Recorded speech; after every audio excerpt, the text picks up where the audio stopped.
Welcome to Private Asset Management's Week in Review. Today is Friday morning, May 5th. I'm Dillon Hakes. And I'm David Allen. David, we have a big week this week for markets, a big week for economic news. A lot going on. We had a big Fed meeting in the middle of the week. Starting the week off, we actually had a negative beginning of the week for markets. There was some reaction out of what's going on in the regional banking system. It's something that we've talked about for a number of weeks. We got some news out of First Republic, one of the banks we've been watching for a while. What went on? So First Republic, which is sort of one of the banks that seemed most in danger when all of this turmoil in regional banking began, did ultimately fail and then was purchased, its assets, most of them purchased by JP Morgan from the FDIC, who held those assets in receivership. So, it's a resolution to that. It's sort of tying off that sort of first stage of the regional banking issues that we saw develop earlier this year. JP Morgan's getting a little bit bigger. And I think one of the things that's maybe not getting enough notice here is that consolidation among banking is not necessarily good for the economy. It probably will restrain lending, particularly to certain kinds of borrowers, small and mid-sized businesses. So we've talked about in previous weeks, we didn't think that this was going to become a systemic problem. Did the events this week with First Republic failing change that outlook? Do we still think that this is going to be relatively contained? Do we think that there's still a systemic problem out there? There's definitely still concerns that we could have, more pressure on regional banks, more failures coming forward. We saw that play out in some of the market activity earlier this week. Some of those, potentially at-risk regional banks were facing some headwinds, some discussions of whether or not they are also going to be looking for a buyer. In terms of the dynamics that's driving this, it's basically high interest rates, which are putting downward pressure, unrealized losses on securities portfolios, as well as deposits flowing out to higher yielding products. And we still have high interest rates. So that pressure is still there. But I think a lot of the sort of red flashing lights in terms of concern among specific banks, that seems to have died down a bit as we've moved through the week. Turning to the other big and the biggest news story of the week, which is the Fed meeting. We heard out of the Fed, they decided to raise interest rates 25 basis points. We've talked in previous weeks of this idea that, we're in this unusual situation where we have concern across the economy, specifically regional banks that are driving some concern about where the economy's at.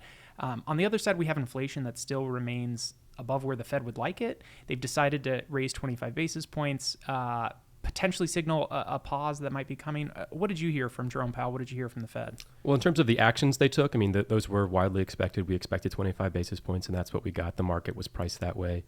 The real focus was on how they were going to sort of communicate what their plans are for the future. And as you mentioned, we did get this sort of, they opened the door to potentially pausing the interest rate hikes beyond this meeting.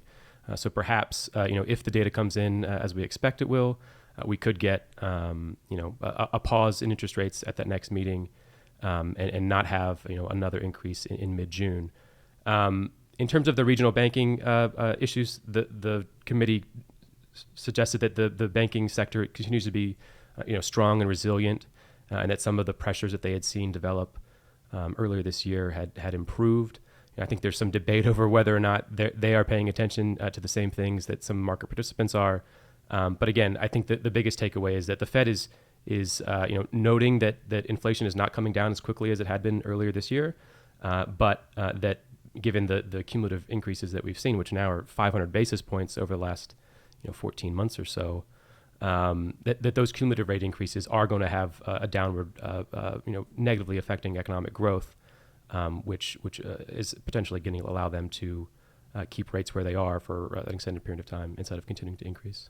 So there was two sides to the Fed meeting. We got the notes and the statement after they released the decision to raise increases, and that statement seemed to be particularly hawkish. I think the market received that as pretty hawkish.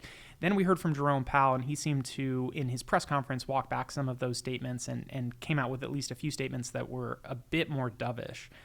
Incrementally, how did you take the two? Do you think that this shifted policy to be, slightly more conservative, or do you think the Fed is still leaving the door open to be aggressive?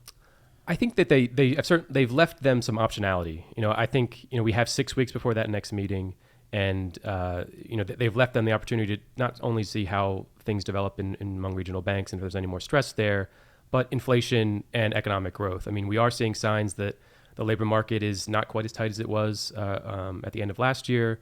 Economic growth does seem to be slowing by a few different metrics. And so I think they have given themselves some wiggle room. In general, I don't think there's been much of a change in terms of their stance. I think this was largely what they intended to do at the beginning of the year, which was a couple of more rate increases and then a pause. So I don't think there's been a big change in terms of the overall stance of monetary policy. I agree with that. I think for me, when I was listening to Jerome Powell speak, one of the comments that he made that really stuck out was this idea that he really hit on that interest rates were in restrictive territory and that, maybe inflation may not come back to target immediately. They do believe it's going to decline throughout the end of the year, but they believe interest rates are close to the point where it's going to be restrictive sufficiently that it'll get the job done eventually. You mentioned that they're going to be data dependent. I think that that's going to be something to watch going forward. We got some other data this week that the Fed watches closely. We heard from a labor market report that gave us a little insight into the state of the labor market. What did we hear? Yeah, so it was the big jobs report that comes out usually on the first Friday of every month. So we had non-farm payrolls growth there that exceeded expectations quite significantly, a decline in the unemployment rate back to 3.4%, and an acceleration in average hourly earnings growth on a year-over-year basis to 4.4%. So, taken together, this seems like it's setting up to be one of those reports that is, basically shows a strong labor market, which is maybe not what the Fed wants to see. They'd like to see a bit less labor demand. Unemployment perhaps increase a bit, showing some more slack in the labor market, and particularly for earnings growth to not be quite as strong, because they'd like that to have the disinflationary impact that we expect it would. So it sort of sets up that way that maybe just looking at the headlines, that this was one of those reports that, though it looks strong in terms of labor market health, maybe is not one that the Fed is going to receive all that well. However, the market has responded positively today. I think that's because underneath some of those headlines, we do see some continuing signs of weakening in the labor market. We get net revisions over the last 2 months that were pretty significant, almost 200,000. And so when you incorporate that into, adding that, sort of negative revision to the prior 2 months to what we saw gained in April, it suggests that maybe labor market gains haven't been as strong over the last 3 months or so as the headlines might suggest.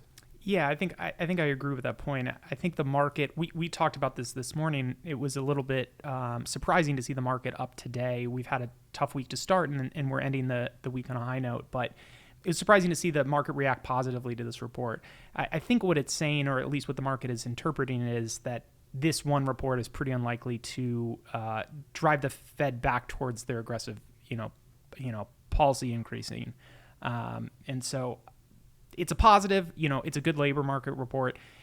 Potentially it opens the window or widens the road for a soft landing later in the year, but it's certainly not going to drive the Fed to, reaccelerate their rate increases at this point. Absolutely. And I think that point you make about in terms of, widening the runway for a potential soft landing. The economy is still performing fairly well as we head into the middle of the year. So I think that hoped for soft landing, where we could see inflation come back down closer to target and economic growth continue to be positive. This report doesn't make that any less likely based on the data we've seen. Also, the market this morning is not reacting just to what we've seen in the economic data. Certainly, we have earnings season going on, and some of the biggest names in S&P 500 continue to report their earnings. Yeah, speaking of earnings, we talked about that the last few weeks. We did hear from a couple of the largest companies. There was a big report that came out of Apple. Their earnings report was received very positively by markets. Their stock is reflecting that and moving higher. They're one of the biggest components of most of the large indexes, so they tend to move the market because of the biggest component. What did you hear there? Yeah, like you said, their results were better than what analysts expected before they reported. They've been struggling with some of their iPhone sales in terms of getting enough supply to markets because of some of the issues that they've had in their supply chain in China. We thought that was going to not sort of improve significantly until the third quarter, but we did in fact get some better data already. So it seems like they were able to sort of move past those, and results showed it for the second quarter report. In addition to that, they increased their dividend. They announced a sort of a similarly sized share buyback program that they had last year, which is quite significant given a company of their size. So all in all, I think it was a great report for shareholders. It shows that the company is continuing to grow and has recovered faster than expected. Yeah, what is this report, or what is the series of earnings reports we've gotten over the last few weeks tell you about the state of the economy and the state of company publicly traded companies? We've talked about it that people were expecting an earnings decline this year. It doesn't feel like it's played out quite as bad as some of the most pessimistic views.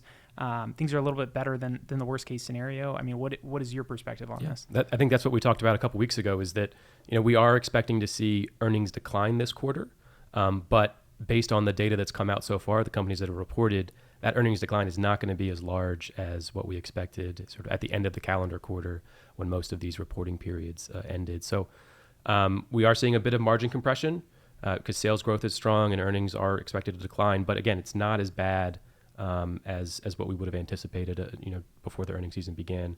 It's a good sign in terms of companies being able to maintain their margins that were elevated coming out of the pandemic. We are seeing them slip a bit, but not as much as what many feared. So we got the big Fed meeting out of the way. That's the past. Looking forward, what are you looking forward to next week? Yeah, so we get in these cycles where in between Fed meetings we have inflation data, labor market data. And those are the things that the Fed is paying the most attention to as they make their next decision. So this week, this morning we got the labor market data. Next week we'll have our next round of CPI data. So everyone will be closely watching that to see how things are trending there, if we're getting sort of any more downward pressure on inflation, and if that might allow the Fed to sort of continue to hold rates at the current level for a couple of meetings in the future. No, I agree. I think at this point, inflation data, continued employment reports that we'll get in the future, those are going to be the two big components that the Fed's going to be watching most closely. I want to thank everybody for joining Private Asset Management's Week in Review. We'll see everybody next week.